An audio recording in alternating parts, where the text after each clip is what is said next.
Good morning, good morning.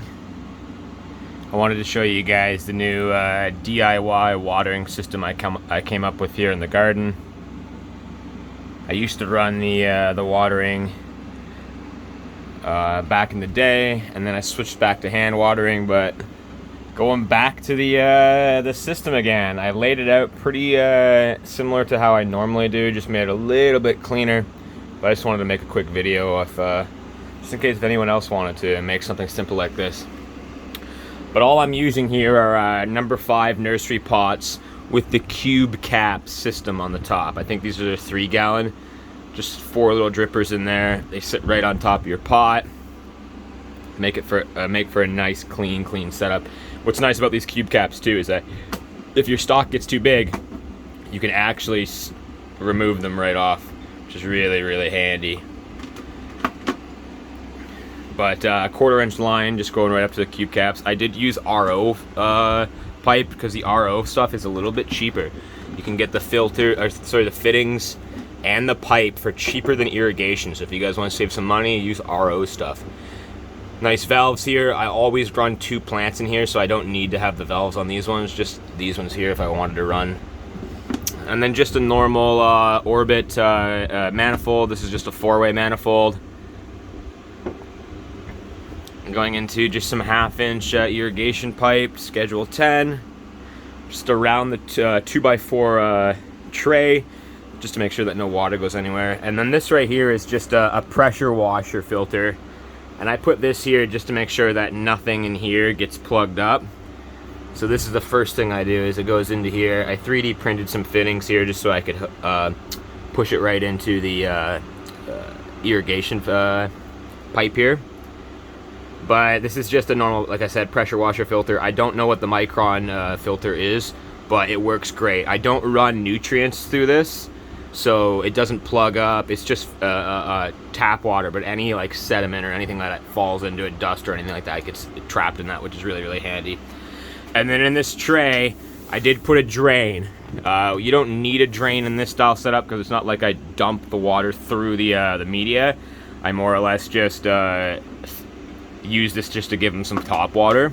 But if anything fails, it's always nice to have that fail safe, which is the drain, and it's got a grommet that I push the 90 into it, and then it goes right into my sump pump there. Makes it nice and easy. But once we after the filter, we go into a 90 and then out the side of the room. And then on the outside of the room, we've got ourselves a nice little, I think these are 25 or 30 liter, I call these Costco totes. Everyone knows where you can get these. But when you come out of the grow room, I've got a flex line here, just so if we wanted to move the res, we can. It's not completely piped in. This goes into a 1/2 inch female to hose bib. And the reason why I did this is this allows me to disconnect it if I wanted to here. And it allows me to run my backflow preventer, which will help me with the anti-siphoning and help me remove that air in the line, so it's not going to pull my whole res through. A valve just so if I wanted to restrict the flow or anything like that. You can use yourself like an air pump like this, or you can use just like another submersible pump in there just to create that water flow in there, right? It also helps increase the pH. Or stabilize the pH a little bit, but you want to have your water moving so it's not stagnant. These backflow preventers here, or check valves, these actually will drip water. So the reason why I drilled a whole bunch of holes in here is so water doesn't sit on the top of this lid. Makes it nice and clean. 3D printed a little mount here, just glued on the side, just to hold the actual pump vertical line in. And then we upgraded the pump in here to an actual smaller submersible style pump. Works really well. And then all this is just powered with a smart plug. You turn her on. Just want to show you that this back water valve leaks a little bit every time it shuts off. Dumps water, and then you can hear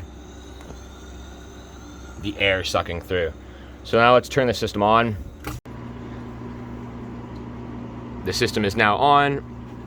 with that constant drip. And then inside the flower room,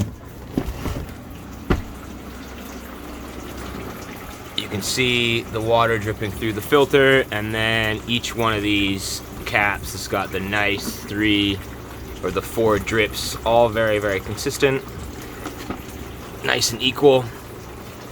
And like I said, it's going to be a 2-plant system, 3-plant system, or 4-plant system.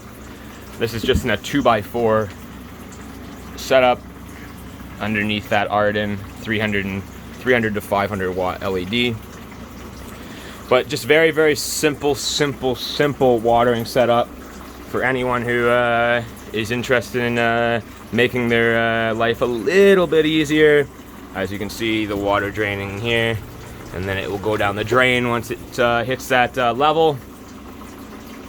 But guys, thank you for tuning in, watching all my videos on YouTube, checking out the stream on Twitch. You guys are fucking awesome. There's a nice shot of the full thing, nice and clean. But I hope you guys have yourselves a great weekend. Thanks again. Peace. Oh, love. My hand's holding the camera, and cheers, fam. Later.